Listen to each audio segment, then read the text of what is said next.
राधे राधे भक्तों, आज हम श्रवण करेंगे फाल्गुन मास के शुक्ल पक्ष की आमल की एकादशी व्रत कथा। आमल की एकादशी 11 मार्च को है। इस दिन आंवले के पेड़ के नीचे कलश स्थापित करके धूप दीप नैवेद्य पंचरत्न आदि से परशुराम भगवान की पूजा की जाती है।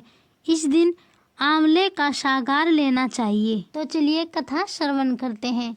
मानधाता बोले, हे ब्राह्मण, हे महाभाग, हे महायोग, जो आपकी मेरे ऊपर कृपा है तो ऐसा व्रत कहिए जिससे मेरा कल्याण हो। वशिष्ठ जी बोले कि रहस्य और इतिहास सहित व्रतों में उत्तम व्रत मैं कहता हूँ जो संपूर्ण फलों को देने वाला है।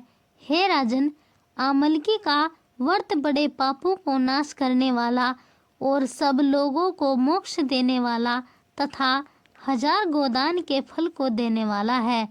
हिंसा करने वाले व्याध की जैसी मुक्ति हुई उस प्राचीन इतिहास को मैं कहता हूँ।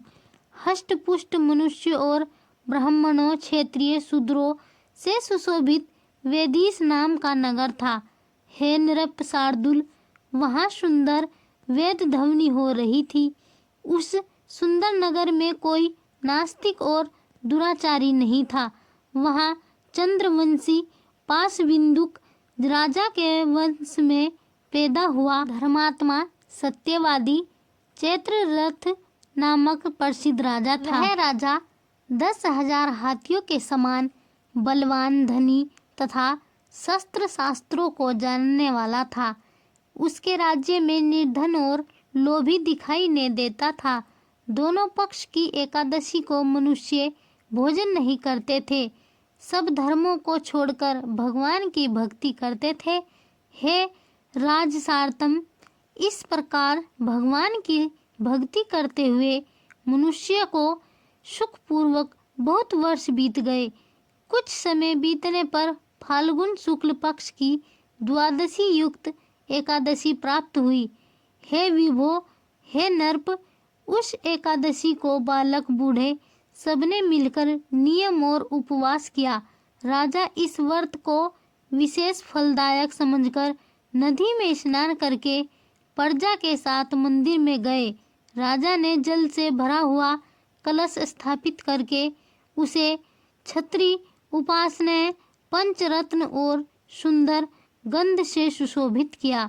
दीपमाला से युक्त परशुराम अजी के साथ ऋषियों समेत सावधानी से पूजन किया और आमले का भी पूजन किया। हे जामदन्य, हे रेणुकानंद, दर्वधन, हे आमल की छाया से युक्त मुक्ति को देने वाले आपको नमस्कार है। हे धात्री, ब्राह्मणों से उत्पन्न है, सब पापों को नाश करने वाली आमल की तुमको नमस्कार है। मेरे अर्घ्य को ग्रहण करो, तुमको नमस्कार है। उसी समय वहाँ पर एक शिकारी आया।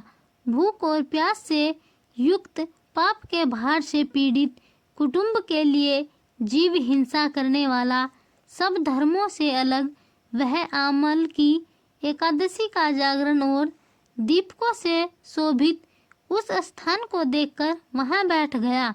यह क्या है, ऐसा मन में सोचकर आश्चर्य करने लगा। उसने वहाँ रखे हुए कलश के ऊपर दामोदर भगवान का दर्शन किया। वहाँ आंवले का वृक्ष और दीपक जुड़े हुए देखे और पंडितों के मुख से भगवान की कथा सुनी। सुदित होने पर भी एकादशी का महत्व सुना। विश्वयुक्त होकर रात में जागरण किया।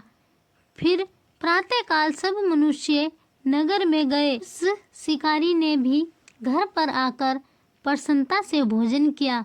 फिर बहुत काल के अंतर व्याध की मृत्यु हुई। एकादशी के प्रभाव से और रात के जागरण से उसे चतुर्गिनी सेना समेत बड़ा राज्य मिला। धर्मात्मा राजा ने इंद्र की तरह राज्य किया। वशिष्ठ जी बोले, हे राजन, जो श्रेष्ठ मनुष्य आमल की एकादशी का व्रत करते हैं वे निसंदेह विष्णु लोक को जाते हैं। तो भक्तों, यह थी आमल की एकादशी व्रत कथा। पाप मोचनी एकादशी व्रत कथा श्रवण करने के लिए हमारा YouTube चैनल सब्सक्राइब और वीडियो को लाइक जरूर करें। राधे राधे।